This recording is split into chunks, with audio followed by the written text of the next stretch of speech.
Transformation of equation हमारा topic है और उसके अंदर हम बात करने जा रहे हैं कि हम ट्रांसफॉर्मेशन ऑफ इक्वेशन जिसका रूट तो सेम हो, इक्वल हो मैग्नीट्यूड वाइज, बट हम इसका जब साइन अपोजिट हो तब क्या होगा। देखो हमारे पास एफ एक्स बराबर जीरो एक इक्वेशन है जहां पर एक ये मेरा इक्वेशन है जिसके रूट्स मेरे पास है alpha one alpha two and alpha n, okay, जिसके रूट्स हैं।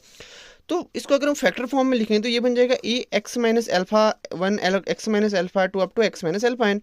तो अगर इसके हमें पता है कि रूट से हम बात करें कि रूट से इक्वल है और अपोजिट के साइन में है, तो हम इसको सब्सिट्यूट कर देंगे एक्स से किसी माइनस एक्स में या फिर माइनस वाई में। जैसे मैंने कि मेरा मन माइनस वाई में, तो मैंने माइनस वाई में चेंज कर दिया।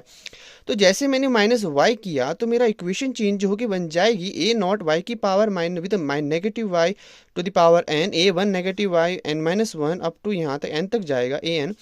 और ये बन जाएगा ए नॉट फैक्टर थ्योरम में minus y minus alpha one minus y two minus y alpha two, okay. अब जैसे मैंने यहाँ से आगे दिया तो मैंने इसको क्या किया कि माइनस वन की power n a not y N minus one की पावर एन माइनस वन इस फॉर्म में लिखा।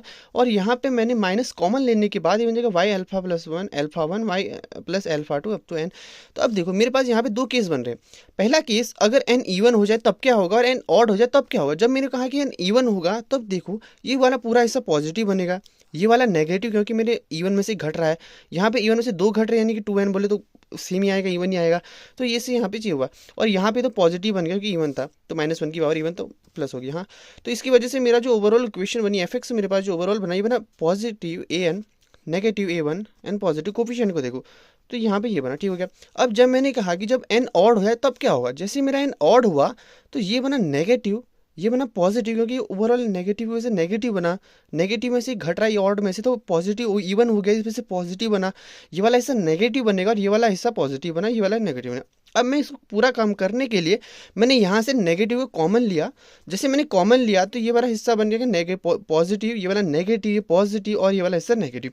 अगर मैं ओवरऑल इक्वेशन ए और बी से समझूँ तो मेरा बना A not Y negative A one then negative A two Y N minus two negative, ये बन जाएगा पॉजिटिव नेगेटिव और A not Y plus alpha one Y plus alpha two, ठीक हो गया। अब यहाँ से ध्यान से देखो इसके रूट्स भी समझो तो इसके रूट्स हो जाएंगे minus alpha one minus alpha two, ठीक हो गया, माइनस ऑफ अल्फा एन, ठीक है। अब इसके अगर वर्किंग रूल समझो तो हमारा ओवरऑल देखो वर्किंग रूल में आपको समझ में जाए। देखो वर्किंग रूल कहता है कि हम चेंज करेंगे जो अल्टरनेट टर्म्स है, ना कि साइन में नहीं, अल्टरनेट साइन प्लस में नहीं, हम चेंज करें अल्टरनेट टर्म के साइन को। पहला साइन पॉजिटिव देन नेगेटिव, हमने सब पॉजिटिव को चेंज कर दिया नेगेटिव, ओके। तो हमने अल्टरनेट साइन को चेंज किया तो ये बन जाएगा चेंज करने का यानी अल्टरनेट टर्म बोले तो दो चार छः, यानी कि जैसे स्टार्ट करेंगे सेकंड वाले टर्म से और जो अल्टरनेट चेंज करते रहेंगे टर्म्स को, ठीक हो गया।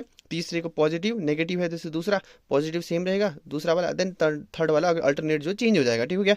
तो ये मेरे पास बना जो वर्किंग रूल हो जाएगा। और इसके लिए सबसे पहली बात एक जो नोटेट वाली पॉइंट है ये कहे कि अगर इक्वेशन कंप्लीट नहीं है, ठीक है, तो उसको कंप्लीट करेंगे। कंप्लीट करने का मतलब फॉर एग्जांपल मेरे पास ए थ्री प्लस ऑफ सीधा ए एक्स है, बीच वाला टर्म कंप्लीट है तो उसमें हम सीधा कोफिशिएंट में जीरो इंटू एक्स कर देंगे, एक्स स्क्वायर क्योंकि थ्री था।